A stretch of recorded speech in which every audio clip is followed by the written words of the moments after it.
So we've decided for Pyjama Rama Day, because we're in our pyjamas, that we're going to read Otterline and the Yellow Cat. Otterline lived on the 24th floor of the Pepper Pot building. It was called the P.W. Hoffledink Tower, but it looked just like a pepper pot, so everyone called it the Pepper Pot building.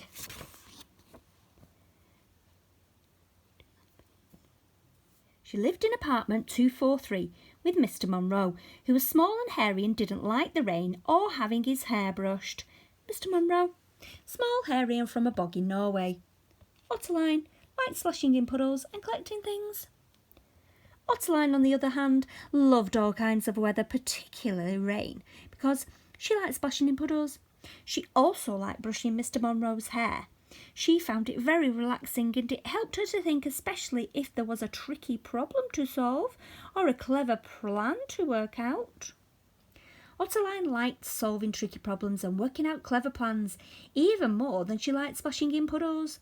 She kept her eyes and ears open in case she came across anything unusual or interesting. So did Mr. Monroe. Otterline's a notebook where she jots down things she sees and works out clever plans.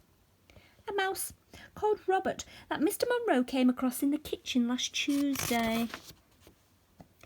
Otterline's parents travelled the world and collected interesting things. Apartment 243 was full of the things that they had collected.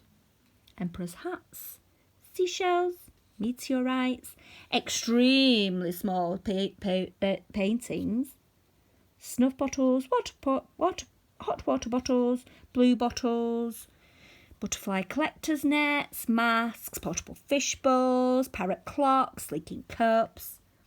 Her parents had promised that one day when she was older, Otterline could join them on her travels, and until then she was to stay at home and look after their collections. Otterline didn't mind too much because she had Mr. Monroe for company. Mysterious objects of various kinds. One day, while out for an afternoon stroll, Mr. Monroe noticed a poster stuck to a lamppost outside Gruberman's Korean Theatre. He carefully peeled it off and folded it up, and then he put it under his arm. As being small and hairy, Mr. Monroe didn't have any pockets. He took it home with him. Put 'em up. Biggest splash here. No cars allowed. Must remember to take the Bloomsbury double umbrella. Slightly chewed by Robert. This is a page from Otterline's notebook. Later that afternoon, Otterline was dusting the four-spouted teapot collection when she felt a tap on her shoulder. It was Mr. Monroe. He showed her the poster from the lamppost outside Gruberman's Korean Theatre. The poster from the lamppost. Lost. A Penganese lapdog answers to the name Rupert Pom-Pom Fluffy Tail. Much missed by his loving owner. Large reward. Contact Loretta Lloyd, apartment 11112, the Clown's Hat Building, 3rd Street, BC. Bit of armpit hair. How interesting, Otterline said. You don't have any more of these by any chance? This is apartment 243. Mr. Monroe's room. Otterline's room. Otterline's special disguises wardrobe. In the bog in Norway, Mr. Monroe hadn't had to keep his room tidy because he didn't have one. All he had was a small hole in the ground with a puddle at the bottom of it. Mr. Monroe went to his room. It was very untidy. When he came back, Otterline was reorganising her odd shoe collection. Otterline had 2 collections that were all her own. One was her odd shoe collection, of which she was very proud. Whenever Otterline bought a pair of shoes, she would wear one and put the other in a collection. If you'd like to find out more about Otterline's other collections, then turn to page 45. Some of Otterline's odd shoes.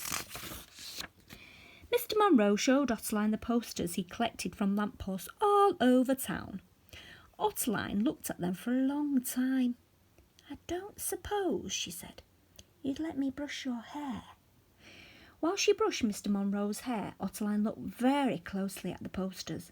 This is what Otterline looks like when she's thinking of a clever plan. Wilson, happy ears, Murtagh. Count Otto Vix Hilberg. And Fifi, Fiesta Funny Face the third. That evening, Otterline and Mr. Munro sat down to dinner. Otterline had grilled cheese and cinnamon toast freshly delivered to the table by the Home-Cooked Meal Company. Mr. Munro had a bowl of porridge and a mug of hot chocolate, which was the only meal he ever ate.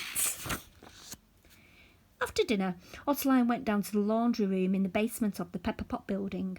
Otterline liked to do her own washing for 2 reasons. Firstly, she liked the washing machines.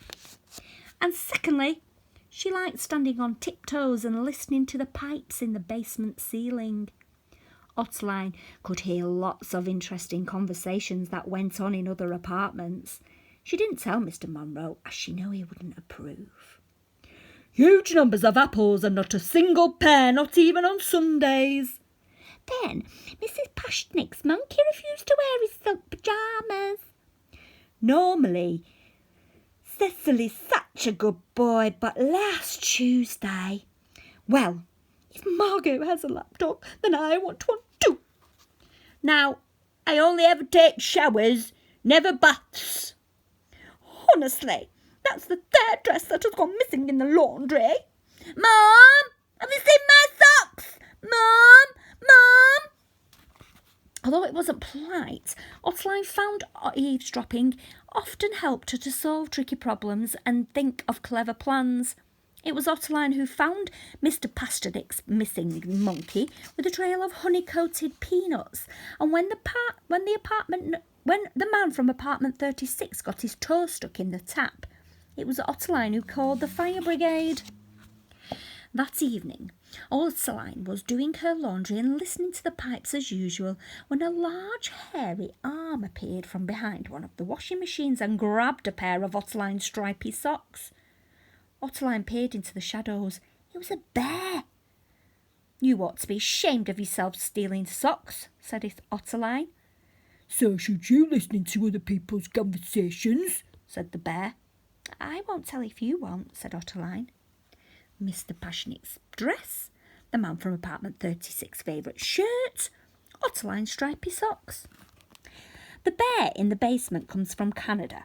It's taken a holiday this year instead of hibernating, says basement is much cosier than a cold cave, and let him keep my stripy socks.